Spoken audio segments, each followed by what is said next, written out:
Hello traders, welcome back to the channel. Today I'm going to go over something which I was actually talking about on Twitter recently and kind of what I've been doing for the last probably year or so, and it's always what I recommend traders to actually do. So at the start of your journey, you've probably ended up with a watch list full of pairs. You've got every pound pair, every dollar pair, every yen pair. You just have so many and you're always flicking through throughout the day trying to find a setup, trying to find a pair which you can trade that day. And kind of just forcing setups. So this one thing I actually talk about is using one time frame, one setup, one pair, and in one session. So it sounds simple, but obviously it takes a lot of time to actually get to this this strategy where it's one of everything. So I say the simplest one is the session. So myself personally, I pretty much 99% of my trades now are on pound to the US dollar, so GBP USD, and I trade this in London session. So I know that during that time of London session, whatever that time is in your country, those hours, that's when I'm looking for my GU setups.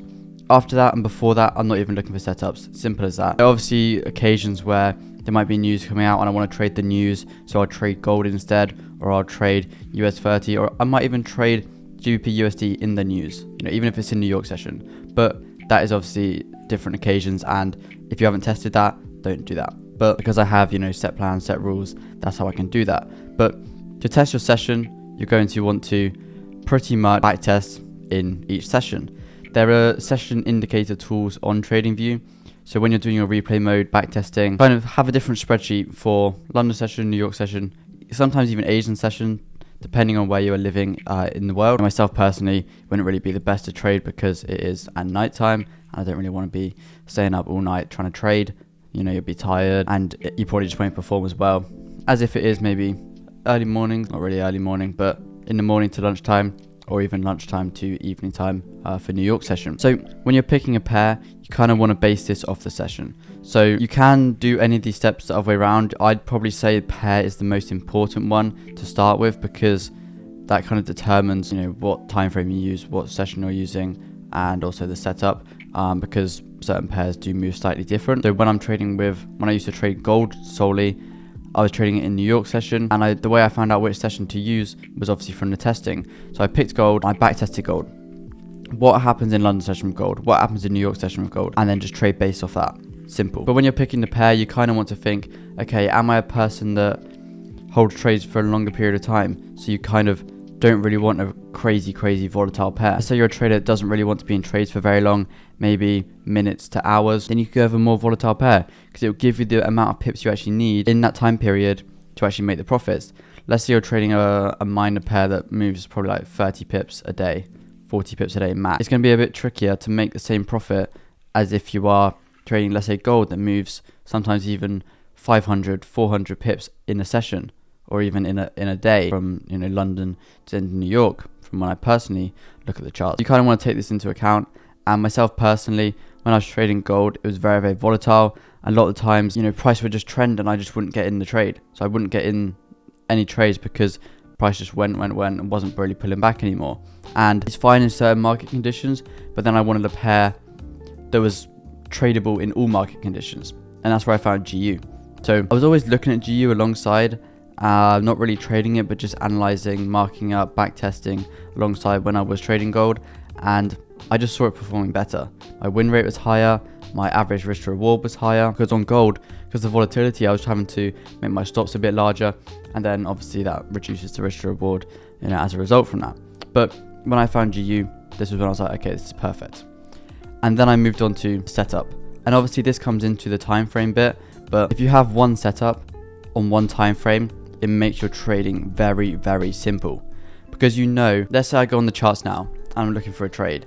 I know exactly, okay, I open a chart, it's going to be on the 15-minute time frame. Simple as that. So that's already sorted. I open it, I see the price action, okay, I've got one setup, so I don't have to go through my notes or anything, because I know exactly what I'm looking for.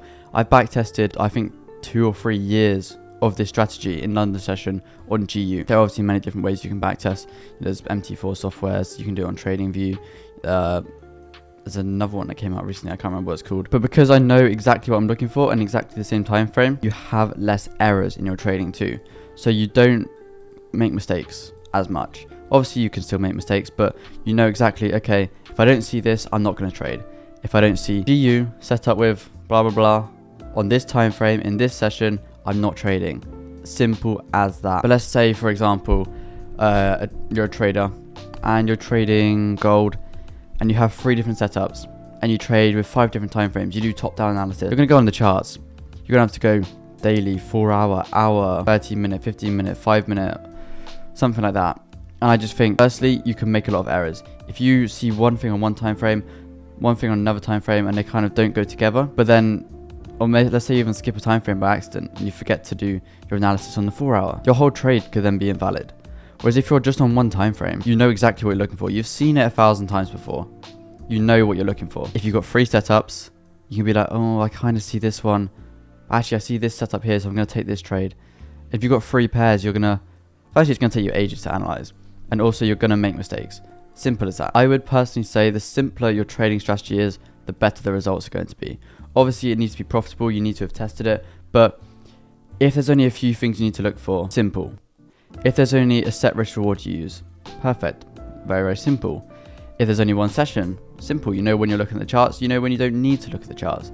I know past like 2 p.m, I'm not looking at the chart. There's no need, because from my testing, it shows it's not as profitable and I lose more trades. So why would I trade in a time period where I've tested it and it's turned out to be more likely to lose?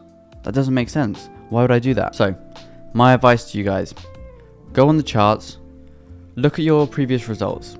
Let's say on Edgewonk, MyFX book, or just for your MT4. Which pair are you most profitable with at the moment? And if you're doing your journaling properly, if you're doing your backtesting properly, you should know this. You should know which pair you're most profitable with. You should know after this, once you've picked the pair, singled it out. Okay, now look at which setup you're most profitable with. If you've got one setup only, that's perfect. Stick with that and just adapt it, obviously. So now you've got the pair, you've now got the setup also, and you know it's profitable, hopefully. If it's not profitable, then you can obviously still work on it, but obviously this is your highest performing pair, so it is the most likely to end up profitable. Next, that's when you work on the session. So go on backtesting, go on TradingView, open that pair, use the session indicator, so it has like grey boxes where the session opens and closes. Go on TradingView, test it in London session, and then test it in New York session. If you live in Asia, test it in Asian session as well, but it probably won't move as much unless it's a yen. Test it in London, test it in New York, have separate spreadsheet pages so you guys can see and compare the results across. If you have it all in the same spreadsheet, so you trade London then New York, London then New York, it can be a bit, I'd say, like cluttered. I just love to have it separately. It just helps me when I'm looking at the charts. I know, okay, this page is London, this page is New York, which is better. I've actually done a video on my spreadsheet, so you guys can check it out on my channel somewhere. I'll probably leave the link in the description. But once you've done this, you then want to pick time frame. So what I do is I personally test each time frame. So when I was developing this GU strategy, I tested it on the hourly time frame, I tested it on the 15, I then even tested it on the 5-minute time frame. And out of those 3 time frames, I wasn't really looking to go higher because myself personally, it also depends on your personality. If you're someone that is very, very impatient, you might want to be in trades for obviously a shorter amount of time than someone that is very, very patient and can hold trades for a few days. That's when you can go higher on the time frames. But myself personally, I went for the 15, had a higher win rate, had a higher overall risk to reward, average risk to reward, and you're not in the trades for very long. You could be in the trades for 3-4 candles, which is like 45 minutes, an hour, or even up to like 3-4 hours, depending obviously on the volatility of that day. But it's kind of like the go-to time frame. I'd used it before, obviously in conjunction with the hourly time frame, but I just thought it was perfect. And once you've got those, that's when you just start to backtest solely that. So you've got, let's say, GU, one setup, one time frame, one session, backtest that. So the way I do this is I go back on TradingView to January. So I think I mentioned it in a previous day in life video or something. I went back to January 1st of 2022, tested all the way up to October, end of October. That's obviously the closest we could do, and just tested the results. Is each month the same average results? Let's say you're making 5% in one month, 30% in another month, minus 10% in the next month. Not really very consistent. You kind of want a consistent strategy that performs similar results every single month. My strategy performs on backtesting around 20 to 25% per month, but that is trading every single day, which wasn't very realistic because I don't trade every single session, every single London session, every single day. So then I went back and tested, okay, I usually stop at around 10% per month. Would I be able to do this consistently, taking only the best setups, on this strategy? And then I saw, okay, that is possible. So then I just implemented it into my live trading, obviously with a smaller account first to test it, or even you could just test it on your main live account. But I wouldn't test these on funded accounts because you've got those set drawdown rules. And if you don't know your max drawdown of the strategy, then don't take it on a funded account. Simple as that, because you could lose it. But after doing all this, you kind of have a good idea, okay, when to trade, when not to trade. And I think if you follow these steps, it will change your trading for the better. And if you guys do change your trading for the better, then let me know in the comments below. But if this video did help, like and subscribe, and I'll catch you guys in the next one.